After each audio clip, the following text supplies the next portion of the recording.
Paul nos presenta la charla Cerezas al Límite, una mirada bajo la experiencia de este cultivo en diferentes regiones del mundo. Les pido un fuerte aplauso para Jean Paul.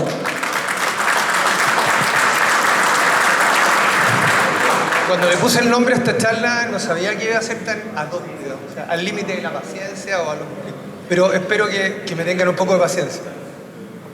La cereza al límite de la locura también, porque en definitiva, si ustedes ven, todos estamos reunidos en una locura que está principalmente, digamos, desarrollada por los chinos, pagando precios que son a veces impensables, $50, $70.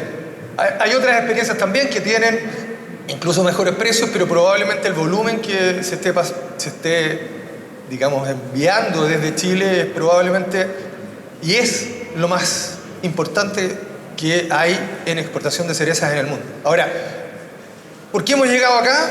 Eso es un tema que quizás es largo. A mí me gusta mucho la historia, yo no sé, pero mucha lata no creo. La cereza en realidad es un trofeo de guerra. ¿De guerra de quién? Es el trofeo que se trajo Alejandro Magno al occidente. Y gracias a él, nosotros en estos momentos también tenemos este negocio, porque este se desarrolló en realidad como especie en lo que era el Imperio Persa, donde está Turquía ahora. Ahí está el origen genético de la cereza. Y de ahí lo trasladamos un poco hacia Occidente, y en Occidente todos sabemos lo que es.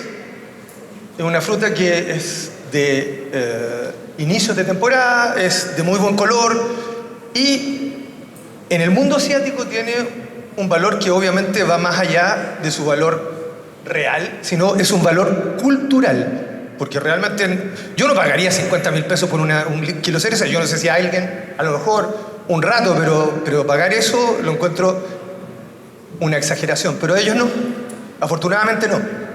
Ahora, de ese trofeo que vino hacia nosotros, hemos tratado de adaptarlo a todas partes, digamos.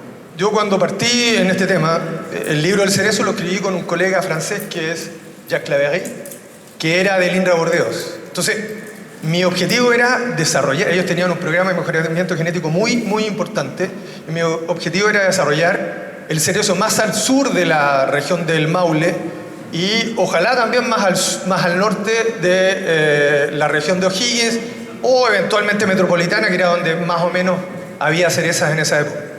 Pero afortunadamente esto ha ido creciendo, gracias a Jorge en este caso, no a mí en el sur, pero en definitiva todavía hay desafíos y cada vez vamos teniendo más desafíos. Muchas gracias. Voy a tratar de pasar rápido, y cualquier cosa que les parezca, me preguntan a viva voz nomás, y lo vamos resolviendo si quieren al tiro, porque quiero que sea más interactivo, porque en definitiva la idea es no ir un poco aburriendo, sino que de los intereses que ustedes tengan, profundizar más.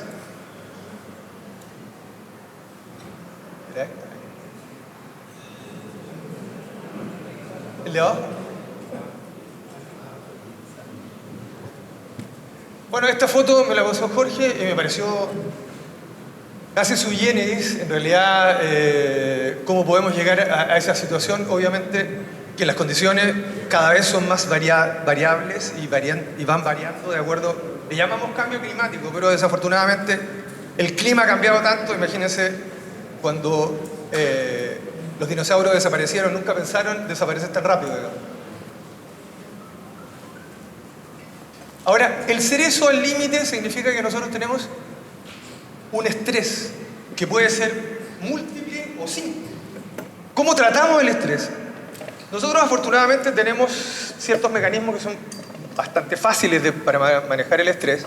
Aquí cuando tenemos frío ponemos un poco más de calefacción, si tenemos calor ponemos aire acondicionado. Normalmente las plantas no pueden hacer eso, no tienen la posibilidad de hacer eso. Pero lo que yo he tratado es un poco de adaptar esas condiciones y tratar que esas condiciones sean mejores para el desarrollo y productividad y calidad de esas. Eso es lo que he estado tratando hace años, no solamente en esta especie, sino que en otras también. ¿No corre? Ahí está.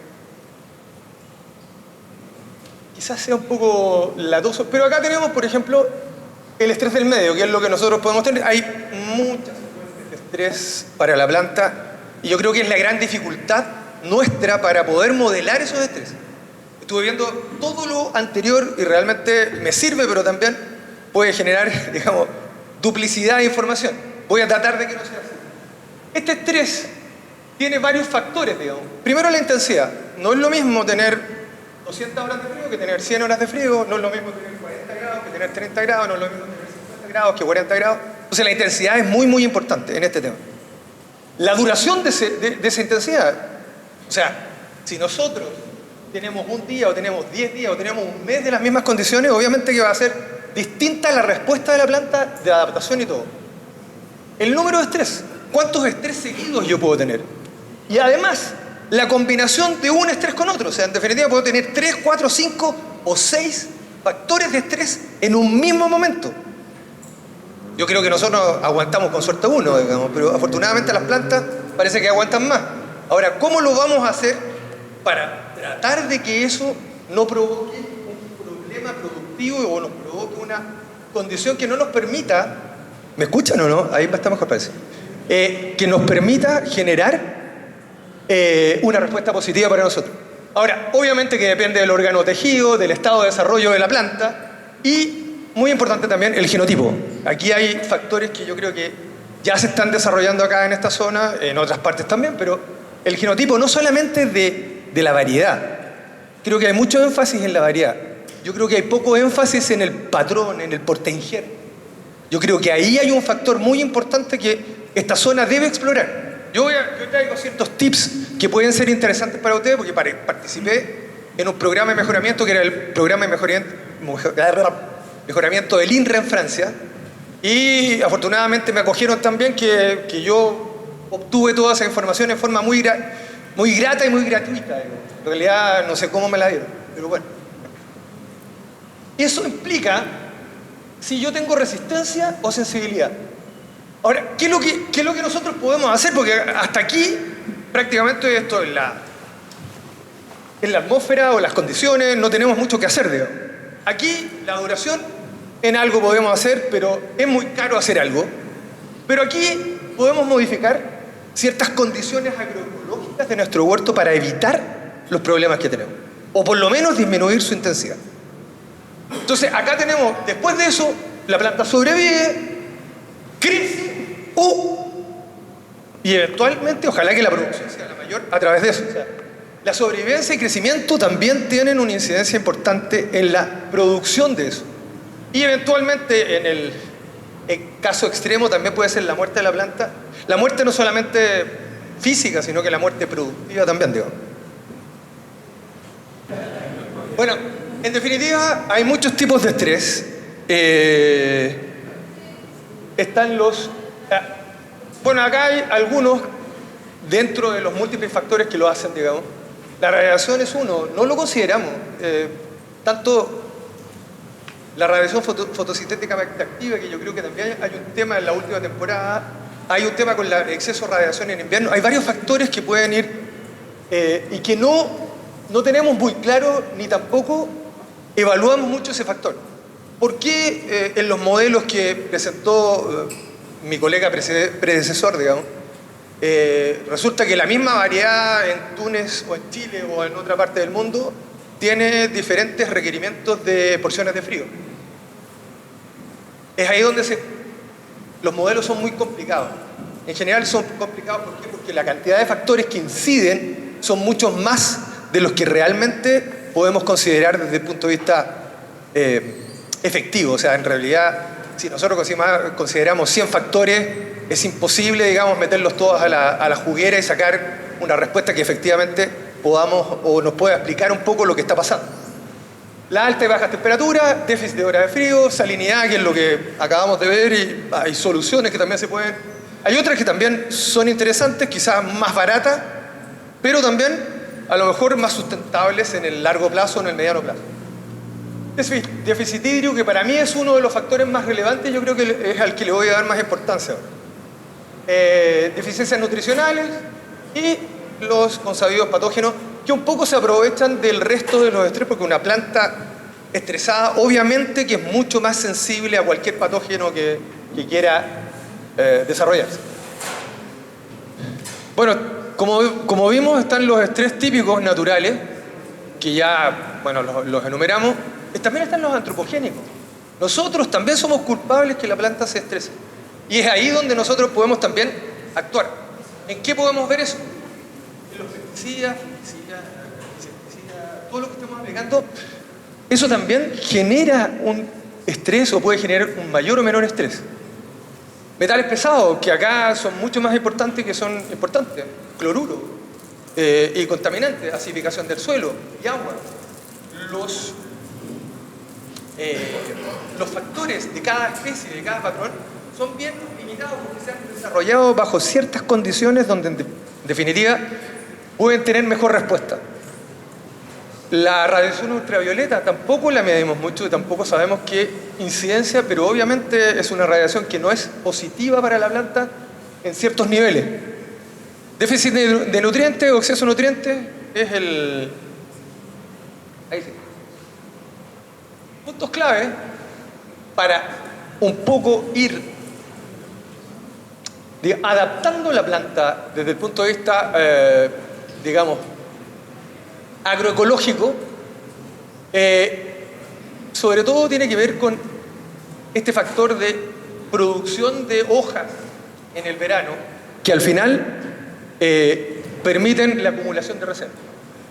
No olvidemos que la hoja, desde mi punto de vista, largas en la casa. Estimado Jean-Paul, un segundo, para que suene mucho mejor, le recomendamos tener el micrófono más cerca de la boca, por favor. Sí, ya, ok, sí, estoy de acuerdo. Empiezo a gesticular. Sí. Ahí, a ver.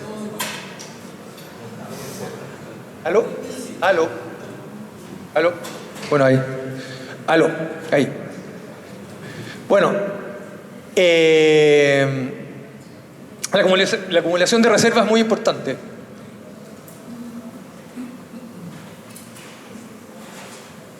Dentro de los factores que yo mencioné, que para mí son más relevantes desde el punto de vista de la especie, está el riego. Ahora, yo les presento, acá prácticamente ustedes tienen una sola vía. Yo les estoy tratando de presentar otras que también puede ser interesante para adaptar ciertos procesos productivos y también para generar otro tipo de cultivo, entre comillas, digamos. Por ejemplo, cobertura vegetal, por ejemplo, suelo vivo, etc. Hay muchos factores que nosotros podemos considerar para un poco ir mejorando las condiciones actuales. Para mí, desde lo que yo puedo ver, yo he trabajado en la zona de Lérida, en el norte de España, con otro cultivo, pero no me ha ido tan mal. Yo tenía mucho miedo y el gotero enterrado es un factor que también es bastante interesante de evaluar en esta zona. ¿Por qué? Porque no solo me permite suministrar el agua a las raíces de la planta, también puedo eventualmente tratar de generar algún tipo de cobertura vegetal que me permita modificar ciertas condiciones climáticas del huerto.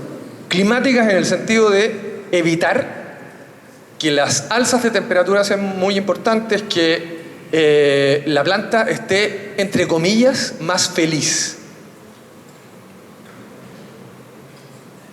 Este es el riego por goteo que hicimos una evaluación, cómo estaba. Ese es el gotero enterrado. Vean cómo se desarrolla prácticamente, casi exclusivamente la raíz en esa zona. Allá. Así puedo gesticular, me disculpas, pero como que no...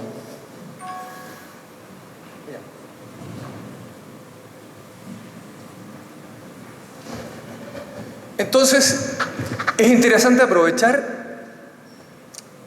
la oportunidad para que de esta manera, a través de este sistema, poder aumentar la cantidad de materia orgánica que yo tengo en el huerto. Esta foto es de Lérida del año pasado. El huerto era un huerto de nogales, no les estoy hablando de un huerto de cerezo, pero el desarrollo que tuvo este huerto fue muy superior al resto. Ahora, ¿por qué hago un parangón entre Lérida y esta zona? porque también es una zona desértica que está al norte de España, que tiene un agua muy parecida, entre comillas, con algunos factores distintos a la calidad de agua que ustedes pueden tener acá.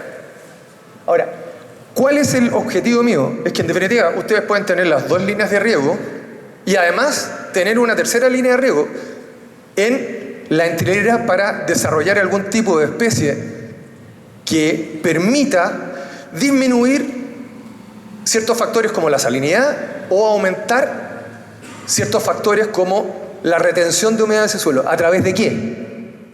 A través de microorganismos que son nuestros grandes aliados y que vienen de miles de años atrás y que podemos hacerlo en forma, entre comillas, gratuita, pero que es efectivamente muy importante para morigerar ciertos factores naturales o ciertos cambios climáticos que podamos ver de un año a otro. Esto es Leria también, esto es un KGB, esto es Santina y lápiz, no me acuerdo si era la Santina o lápiz esta. No es mejor el suelo que en estas condiciones y este grupo Sinca Group ya debe tener 300 hectáreas y ellos se jactan de tener la cereza más cara del mundo. La venden a 300 euros el kilo. Cherry Gourmet se llama, los que siguen por ahí en mis redes sociales también tienen. Ellos venden principalmente en algunos mercados muy puntuales de Europa a muy buen precio, sobre todo en el mes de abril, que es cuando menos cereza hay supuestamente. El riego es importante desde la primavera en adelante y obviamente la infiltración, como lo vieron en la presentación pasada, es muy relevante. Yo creo que también es un elemento, un factor que podemos utilizar en nuestro beneficio, porque yo creo que si es verdad lo que se dijo y no pongo en duda, sí vamos a tener muchas ventajas desde ese punto de vista. Pero también la infiltración se mejora de otras maneras, digamos. También hay, plantas o coberturas vegetales que pueden permitir una mucho mejor infiltración, simplemente de manera física, a través de las raicillas o raíces que van generándose en la cobertura. La retención de humedad también aumenta, porque también se generan hongos, bacterias, nematodos benéficos, protozoos, etcétera, que van alimentando ese, entre comillas, suelo vivo o ese suelo con mayor vida orgánica.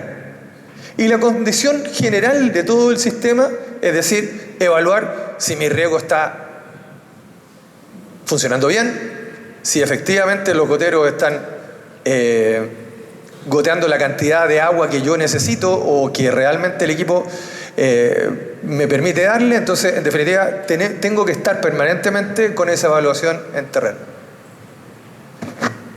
El rol de los microorganismos, estos son las bacterias o las rizobacterias que permiten o potencian el crecimiento de las raíces.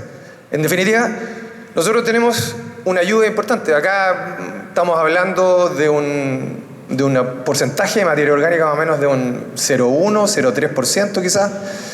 Pero yo también he trabajado con ese tipo de suelos que, es cierto, no es más fácil. O sea, para generar una respuesta microbiológica en ese suelo, deben tener por lo menos sobre 2% de materia orgánica, supuestamente. Esa es la teoría. Pero les voy a mostrar una foto que es un suelo que era absolutamente inerte. Logramos en una temporada, en 2 temporadas más bien, generar una gran vida microbiológica y además una respuesta en la planta que va mucho más allá de ese pequeño plus que yo le puse a ese huerto, mucho más allá. O sea, no se justifica los costos que yo tuve con la ventaja de desarrollo y productiva que tuve. En general, ellos desarrollan una serie de mecanismos que vamos a enumerar ahora para disminuir el estrés de las plantas. ¿Cómo?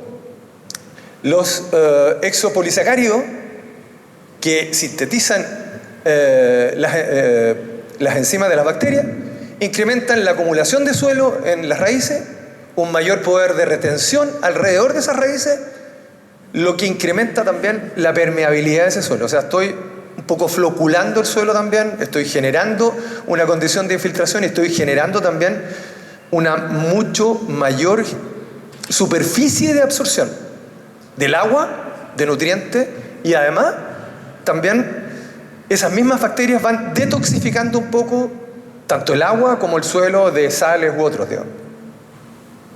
Este es un suelo vivo que desarrollamos en Linares. Ha funcionado muy bien. Prácticamente las dosis de fertilización van muy bajas o prácticamente nulas. Aquí tengo que hablar de tres, lo voy a hablar después, pero le voy a hablar de las 3M. Me interesa, ¿por qué? Porque es como los típicos tips que dan políticos, pero aquí no soy político, yo hablo de 3M nomás.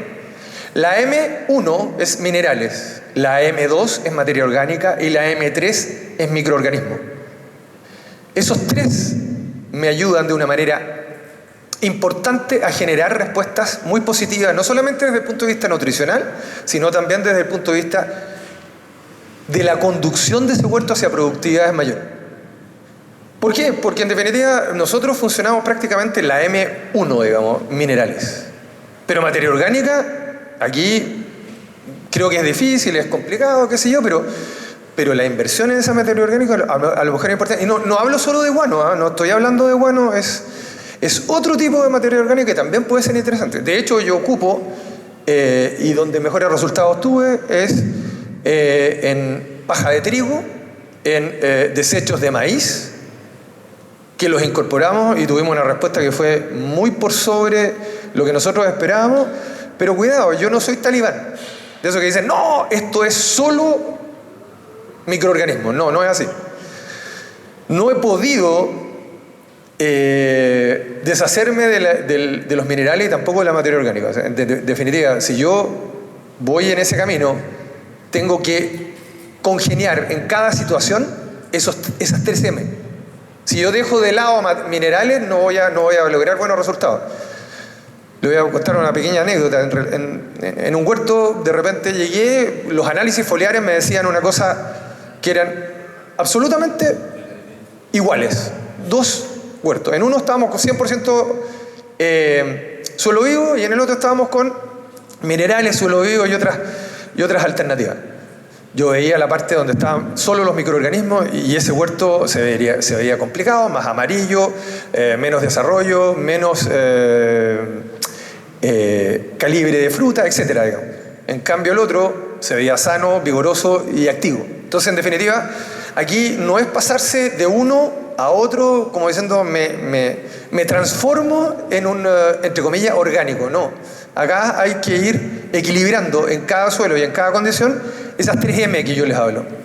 Y son para mí las 3M más importantes porque los microorganismos no solamente me van a ayudar a nutrir la planta, porque por ejemplo las especies leñosas requieren de hongos micorrízicos, y eso generan una gran cantidad de hifas. Esas hifas son, entre comillas, un sistema radicular anexo a la planta que ustedes ni siquiera encontraron. Ustedes sacan la planta y ven solo las raíces, pero si ese hongo micorrícico ha generado una hifa de 2 metros de largo, esa exploración de esa hifa es la que atrae nutrientes y agua. ¿Para qué? Para pasárselos a la planta. Y de esa manera está la simbiosis, porque el hongo no puede vivir sin la planta, ya sea la planta de nuestra especie frutal, en este caso cerezo, o la planta que puede ser también una cobertura vegetal. ¿Por qué necesitamos la cobertura vegetal? Porque los microorganismos se alimentan de exudados de planta. ¿Y qué pasa en el invierno? La planta deja su actividad y por lo tanto los microorganismos no pueden sobrevivir. Entonces yo necesito una continuidad de vida en ese suelo. Para mí es cierto, el desierto tiene sus particularidades, pero en definitiva si yo logro generar esa vida en el suelo a través de mantener esa viabilidad de esa microbiota, voy a obtener resultados que ustedes prontamente se van a dar cuenta, no solo en los temas nutricionales, no solo en los temas de salinidad, no solo en los temas de infiltración de agua, no solo en los temas de retención de humedad, sino que también en temas concretos como calibre, productividad y además resistencia al estrés de una menor cantidad de horas de frío. Yo creo que ahí es donde a lo mejor los modelos se equivocan, porque ningún modelo que yo he visto acá ha considerado la cantidad de microorganismos que están en el suelo y que pueden ayudar a eso. Y eso los modelos no lo consideran, porque el modelo es matemático, entonces yo necesito una evaluación matemática para meter al modelo. Y como no hay evaluaciones matemáticas de eso, a pesar de que las podemos hacer, se van a los datos duros nomás. Los datos blandos a veces son más importantes. Las bacterias estimuladoras del desarrollo vegetativo, PG, Plant Growth Promotion Rhizobacteria, eso es en mi pobre inglés. ¿Qué es lo que hacen? Hacen ajustes osmóticos para evitar la pérdida del agua, incrementan la actividad antioxidante del entorno de la planta, tienen la regulación de la conductividad estomática, lo que es muy importante para que la planta continúe,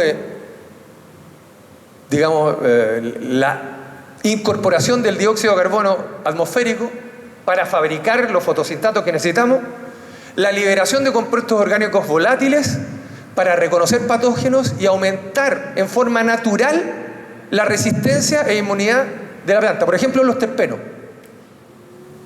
O sea, en definitiva, preparar a la planta para que el patógeno que llegue, y que nosotros muchas veces ni los vemos, los hongos de la madera estaban hablando, pero estoy seguro,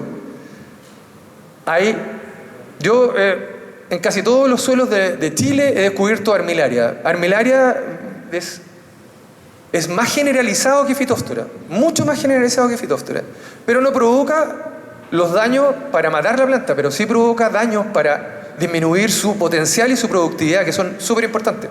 Entonces, primero tengo que tener raíces sanas y vigorosas, que además tengan una buena asociación simbiótica con algún microorganismo o con todos los microorganismos que yo pueda.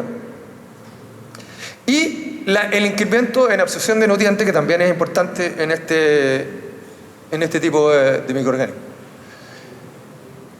¿Cómo solucionar los problemas de calidad del agua? Obviamente que yo no digo, esos sistemas son espectaculares, pero nosotros también nos podemos ayudar ayudando a ese mismo sistema que acaba de ser expuesto. ¿Por qué? Porque en definitiva los microorganismos también descomponen toxinas como sales y metales pesados que vienen en aguas del riego. Entonces, en definitiva, puedo de una manera natural y de una manera más científica generar la misma respuesta, y yo estoy seguro que ambas son complementarias, y muy por encima de eso, digamos, voy a tener una doble respuesta y a lo mejor hasta triple o cuadro, pero no lo sé. Eso hay que probarlo en cada una de las condiciones. Yo no soy de acá, yo solo estoy evaluando qué es lo que yo he visto afuera, qué es lo que he visto en el sur y qué es lo que puedo inferir de lo que yo he visto allá para la realidad de ustedes, digamos. La cobertura vegetal y algunas especies retienen y toleran toxinas de mucho mejor manera que lo hace la planta en sí, digamos. ¿Por qué? Porque en definitiva ellas tienen adaptación a esas condiciones.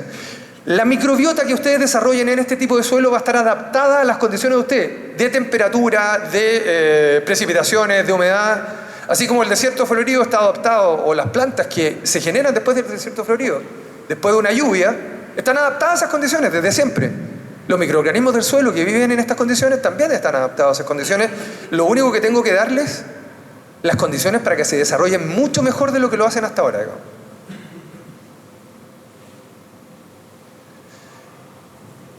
El pH del suelo no es menor, pero en definitiva, si uno habla de pH ácido, estamos hablando más bien de vides y plantas arbustivas o árboles caducifolios, y abundancia bacteriana hacia los pH más altos.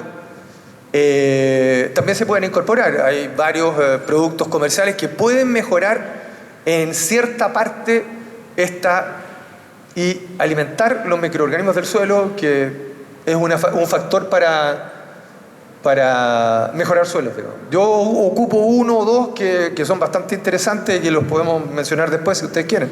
Pero no me gusta hablar de productos comerciales porque en definitiva No quiero vender, quiero regalar. No. Este es mi chiche. Realmente. Este suelo era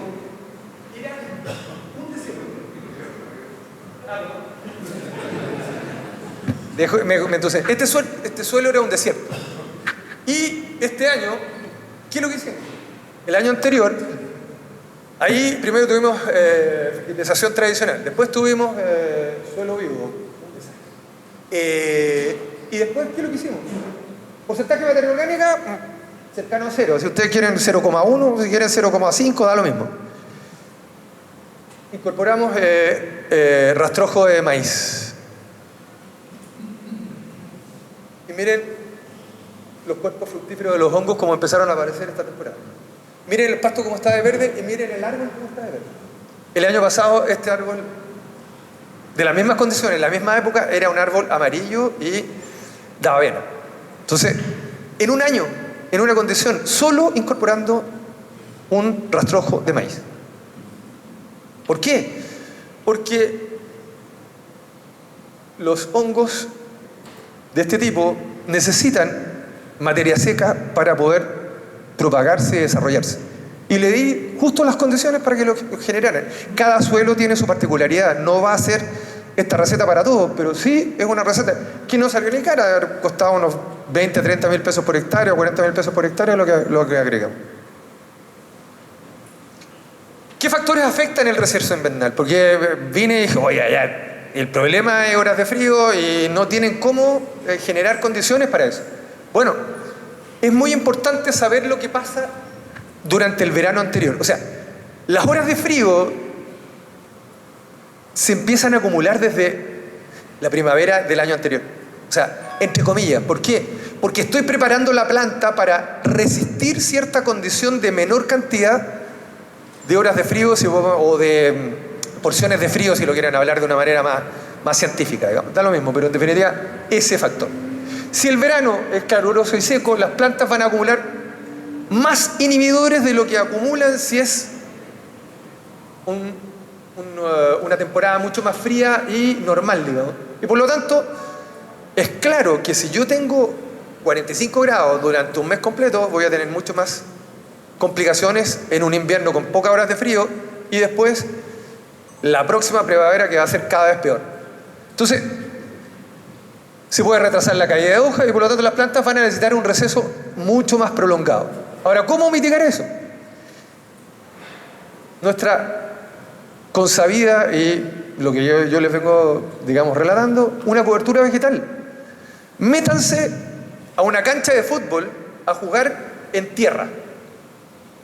Y métanse después al lado, en ese mismo clima, a jugar fútbol o lo que quieran con un prado, un césped al lado. Yo les aseguro que la condición va a ser totalmente distinta y lo que ustedes van a sentir distinto. Pero si nosotros sentimos distinto, ¿por qué la planta no lo va a sentir distinto? Si la planta es un ser vivo y a lo mejor mucho más sofisticado que nosotros, digamos. Ella sobrevive sola, nosotros la necesitamos para alimentarnos, digamos. Yo creo que las plantas son mucho más evolucionadas que nosotros, digamos. Por lo menos no se sacan la mugre ni son delincuentes, digamos. Esta es cobertura vegetal en la zona de Parral. Uy, qué cuesta, ¿eh? Pucha, los agricultores, no, es que es maleza. No, no es maleza. Los va a ayudar. Es una forma de mejorar las condiciones de su huerto, sobre todo en un entorno tan cambiante como el de este año, digamos, o de los años que vienen, digamos. Yo llevo 32 años en esta profesión y no tengo ninguna temporada igual a otra. Y si le sumo, porque yo voy a asesorar al hemisferio norte, y si lo sumo las 6 temporadas que he ido para allá, ya tengo como 40 temporadas. Y les prometo que los problemas son cada vez distintos, a veces más graves, a veces menos graves, pero todos los años son absolutamente distintos al año anterior y a los 32 de atrás, digamos. Si yo pesco por porciones de 5 años, también son distintas en promedio que las últimas. Entonces, al final, nosotros nos enfrentamos todos los años a un desafío distinto, que la mosca, la fruta, que la cuestión, que aquí, que allá. Al final, tenemos que funcionar en base a factores que son impredecibles, digamos. No los podemos predecir, desafortunadamente no. Y cada vez que tratamos de predecirlo, erramos el palo al gato. Pero bueno, algo tenemos que hacer para... Eso también es otra cobertura vegetal. Es interesante. ¿Por qué? Porque a veces pueden poner gramínea y la gramínea pueden cortarla y esa misma gramínea actuar como mulch para controlar maleza en el camellón. Puede ser interesante. Además, puede ser también gotero enterrado y no necesariamente van a tener el gotero ahí y no van a, digamos, no les va a molestar para nada, digamos. Estas son todas las especies que yo empecé trabajando, pero hay otras mejores, también hay mejores, pero ¿cuáles son las características de cada una de ellas? La velocidad de establecimiento. Hay que ver cuál es mejor bajo las condiciones que usted o cada uno tenga. La recolonización de ese mismo suelo por parte de la especie que yo tengo. La permanencia de esa especie en ese suelo, hasta cuándo o cómo, etc. No se olviden que yo mejoré ese suelo que yo les dije con rastrojo de maíz. Pero si yo el rastrojo es del mismo huerto, sino que corto el pasto y lo dejo secarse sobre el camellón, voy a tener la misma respuesta, pero a costo bastante más bajo que traer un camión completo y esparcirlo por esa hectárea y generar una respuesta, porque al final eso es mucho más caro. Pero si yo puedo fabricar mi propio tratamiento en ese huerto, voy a tener mucho menos costo. La competencia con otros o con los árboles, a veces son buenos para competir y otros... Miren, les voy a dar un tips que... De repente, dime. Cuando tú tienes digamos, no una sola especie, sino tú usas varias especies, eso ya no es real, digamos. Primero. Y segundo, qué bueno que la pregunta, pero el gran tema es que va a ser mucho menos negativo si es que lo fuese. Por lo menos mi experiencia en todos los huertos que lo hago, siempre es positiva. O sea, yo no he visto nunca un huerto con cobertura que esté peor que antes. Todo lo contrario, siempre he visto por lo menos un 10, un 50, hasta un 100% de mejora en ese huerto. Ahora, ¿de mejora en qué? De mejora en calidad de hoja, en cantidad de fotosintato, etc. Entonces, al final, calidad de fruta y cantidad de fruta, digamos. El potencial de un huerto está dado. Un colega que lo encuentro genial, pero se llama Iván Vidal, tiene una empresa que se llama Irrifer, que es un buen nutriólogo, entre comillas. Él me dijo una vez, y yo lo encuentro toda la razón: las plantas viven y mueren a partir de sus raíces. Tomen un huerto, córtenlo a nivel del cuello. Si tienen buenas raíces, van a volver a formar el mismo árbol de antes, y a lo mejor mucho mejor. Pero si ustedes tienen raíces pobres y mal estructuradas y con poca factibilidad de adaptarse a las condiciones, eso va a generar una respuesta mucho más negativa de lo que es, digamos, tener cobertura vegetal. Eso, bueno, el mejoramiento de la estructura del suelo, eso es innegable. O sea, cuando ustedes tienen raíces, yo he estado en suelos arroceros de la zona de Parral, donde hay cerezo, hay como 120 hectáreas de cerezo. Ustedes se meten en una hilera donde hay cobertura vegetal natural, no estoy hablando de nada sembrado ni nada por el estilo. Ustedes toman el suelo y se desgrana, es una arcilla pesada. Métanse al suelo donde no hay cobertura vegetal. Es un terrón de este porte que no sé si lo tienen que llegar al hombro porque no lo van a poder partir nunca, digamos. Entonces, las condiciones cambian mucho dependiendo de cómo nosotros manejemos ese elemento esencial que es el suelo. Por eso les hablo de las raíces y el suelo está muy relacionado a eso. Es un poco la tolerancia a la sombra. Les voy a dar el tips. Me he pillado con una especie que es espectacular. Todos lo conocen, manto de algo, la dichondra en realidad. No sé si conocen la dichondra. La dichondra es un pasto de semisombra, pero no crece nada. Entonces, al final, es espectacular. Ni mantención necesita la porquería. Solo un poco de sombra. Y esa sombra se la va a dar el mismo cultivo, porque en definitiva, si ustedes tienen esa cobertura vegetal, les aseguro que la expresión vegetativa de esa planta va a ser mucho mejor que la expresión vegetativa de un suelo absolutamente desnudo. Se los doy, pero si quieren se los firmo, no se los pago, pero se los firmo. Ya, la próxima. ¿Qué factores afectan el receso invernal? Después seguimos por el contrario. Si el verano fue más frío, van a acumular menos inhibidores y necesitarán un receso más corto.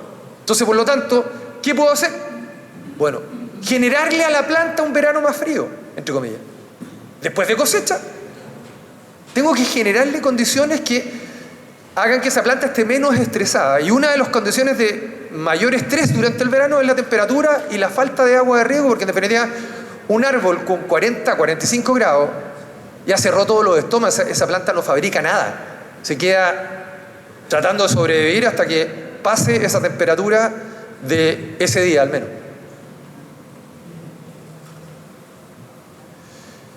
El tipo de yema.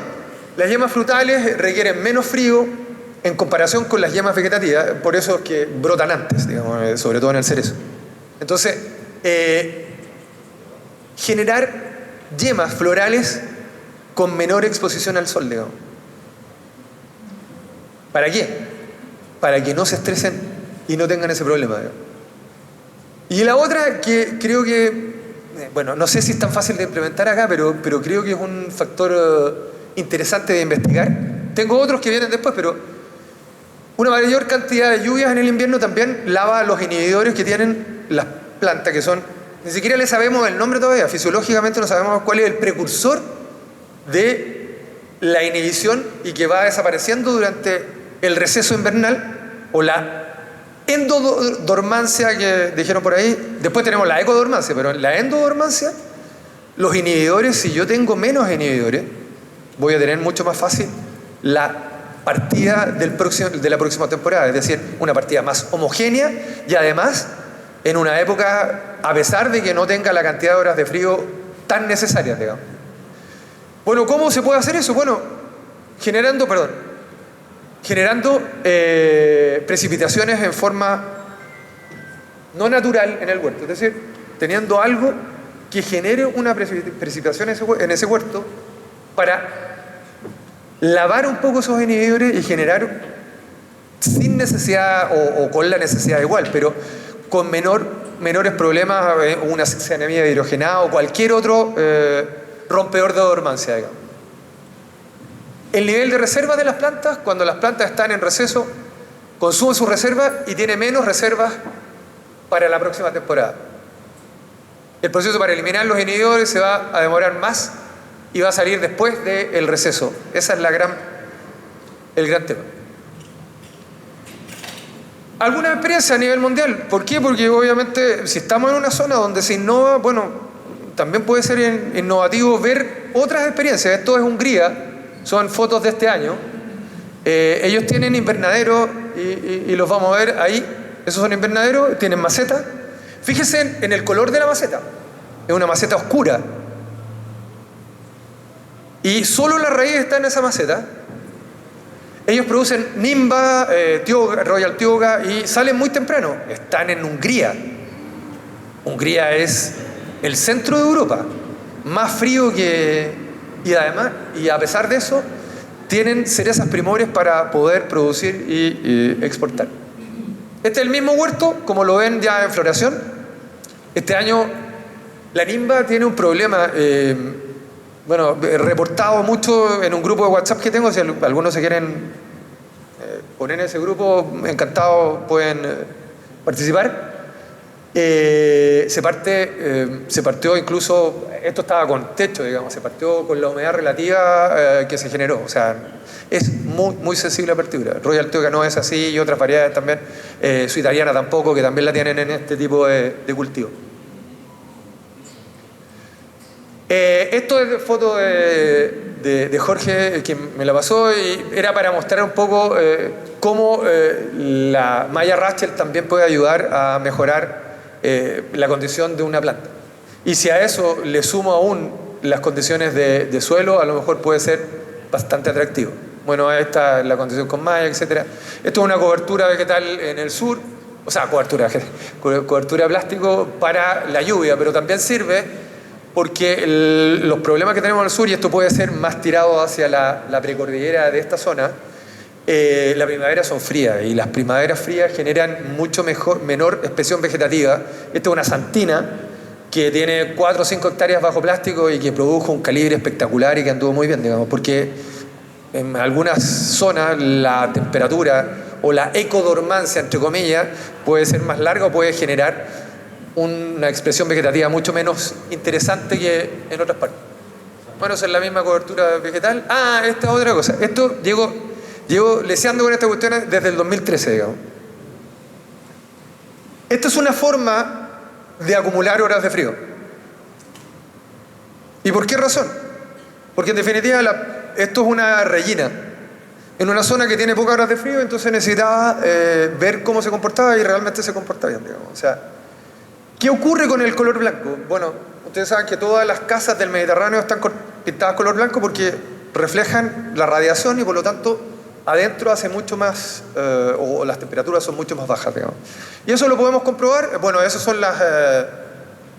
hay distintos productos. Ocupo un producto francés que en base a calcio, BNA, baratísimo, orgánico, todo. Organic Pro también es orgánico en base a diatomea, silicato.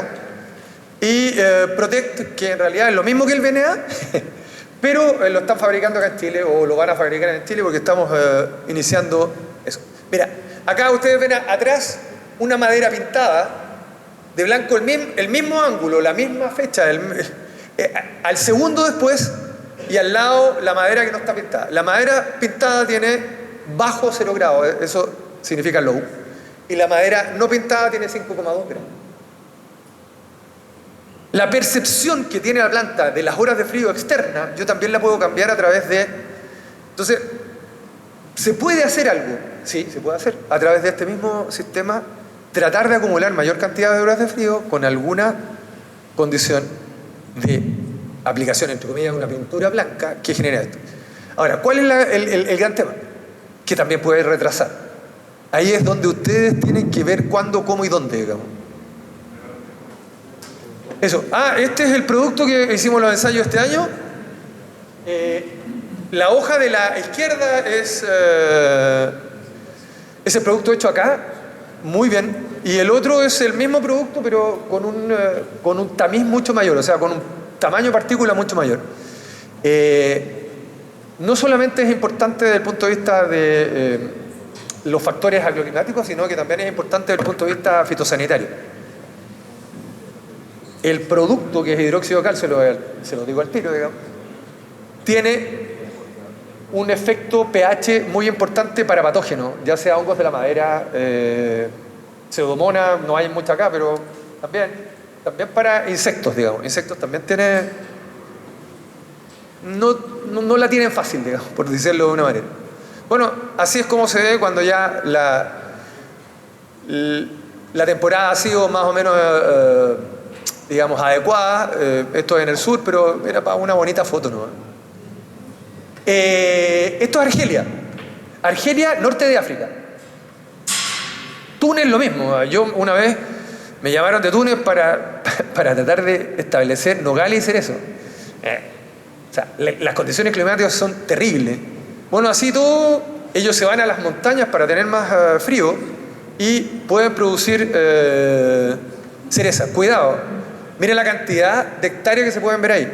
Los tipos están tratando de producir cereza para bypassear un poco a España, que es uno de los países que produce un poco cereza para el resto de Europa. Y la frutilla o la fresa la están haciendo ahí en el norte de África, la cereza, y van a empezar a hacer otras cosas. Porque es mucho más barato producir ahí y es uno de los factores que ellos les puede permitir tener mejores ingresos. Pero los españoles están complicados con eso también. Este es el mismo huerto, tienen alguna cobertura vegetal natural. Este es esta temporada. Cuidado con las formaciones, ¿eh? Acá he visto que todos lo forman en eje, pero no traten de innovar.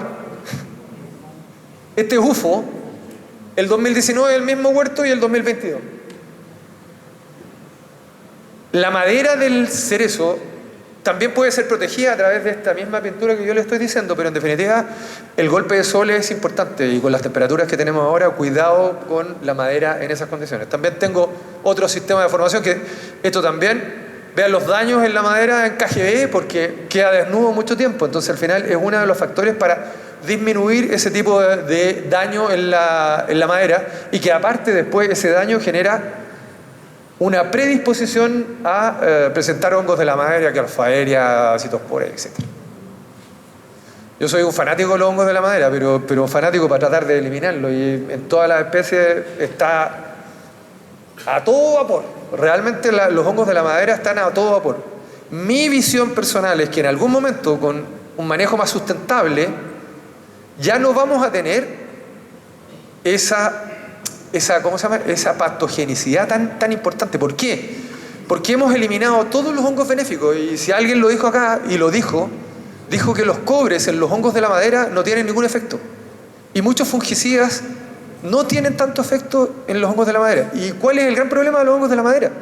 Que los hongos de la madera están 365 días del año viviendo dentro de la planta y para meterse dentro de la planta con cualquier fungicida no lo van a hacer. Entonces, si ustedes quieren controlar con fungicidas, los fungicidas tienen máximo 30 días de efecto residual. Tendrían que aplicar 12 veces fungicidas para realmente cubrir esa planta. Tenemos que buscar y encontrar nuevas alternativas para eso. ¿Es muy tarde ya o no? Ya, sí, ya estoy. Variedades de bajo requerimiento de frío, Nipama es una interesante. Está en Chile, hay otras, las mostraron acá, pero ahí tienen una... Con respecto a Santina, ¿cuáles son más tempranas o más tardías? Algo más o menos... Esta es Medarex, una variedad relativamente temprana, la quisimos establecer en una parte, pero al final en el fondo de inversiones no funcionó, por eso tengo las características, pero no vale la pena también... Suitariana hay como 350 hectáreas en Chile. Factor genético de patrón. Les hablé, ¿no es cierto? Hay una serie Veggie 3, 4, 1 y 2. Todos son más resistentes a temperatura y estrés hídrico. Hay que irlos a investigar. Y el otro, ese es mi regalón porque es del programa de mejoramiento de Francia, es el Fersipon Taleb. Es un Majaleb. Cuidado con los Majaleb. No todos son Fersipon Taleb. De hecho, cuando vino Jacques Claverie aquí a Chile, que es el con el que escribimos ese libro, fuimos a Viveros Requinoa y ellos habían puesto de patrón un Pontaleb, según ellos. Llegamos a ese huerto, estaba muriendo todo. Había una incompatibilidad severa entre patrón y injeto. Le estoy hablando del año 99 o 2000, por ahí. Y resulta que era incompatibilidad supuestamente del Fersipon Taleb, pero él había comprado los patrones, el representante del INRE en Chile había comprado los patrones a un tercero y supuestamente era Fersipon Taleb y no lo era. El Fersipon Taleb, o sea, el Majaleb normal es de hoja ancha. Los que son compatibles con cerezo son de Majaleb de hoja angosta. Y este es de hoja angosta. ¿Cuál es la gran ventaja del Fersipon Taleb? Que se propaga por semilla, es más barato. No transmite todos los virus, porque a través de la semilla también se limpia el material. Tercero, es muy vigoroso y es muy resistente a sequía. Tiene un sistema radicular que viene de un sistema, ¿cómo se llama? De un sistema de propagación por semilla. Entonces, por lo tanto, tiene una buena y una excelente adaptación al cambio climático. Así que, por lo menos yo se los dejo como... Hay un viverista que lo tiene aquí en Chile, pero si no, pueden importar directamente la semilla de Francia. Es homocigoto, por lo tanto, la semilla tiene la misma información de la planta madre. No van a... acá tienen otro huerto con, ¿cómo se llama? Paja de trigo. También mejora la retención de humedad, mejora y disminuye la temperatura de exposición de ese suelo, etc. Y aumenta la cantidad. Esto está recién salido del horno. Esto lo hicieron en Chile una alternativa a la cianamida que puede ser cuestionada y puede tener algunos problemas, son nanopartículas de óxido de fierro al final, más ácido giberélico, y rompe de manera eficiente la latencia de yema, y ahí pueden ver la foto. Creo que es una buena alternativa a la cianamida, si alguna vez, digamos, o los que quieren innovar en este sentido, pero tiene una muy buena respuesta muy rápida según los estudios hechos en China hace 1 año o 2 años, viene recién. Esta es una variedad francesa, la pongo en honor a mis colegas franceses, Jacques Larry y Raymond Saunier, que fueron mis sensei en la parte cerezo. De hecho, con uno de ellos escribí ese libro y les agradezco infinitamente de haberme pasado toda la información que ellos tenían en su época. Ellos desarrollaron casi todas las variedades, los portainjertos franceses y tenían mucha información, digamos. Así que gracias por haberme escuchado, por quedarse hasta el final y espero que por lo menos les haya hecho algo de sentido este tema.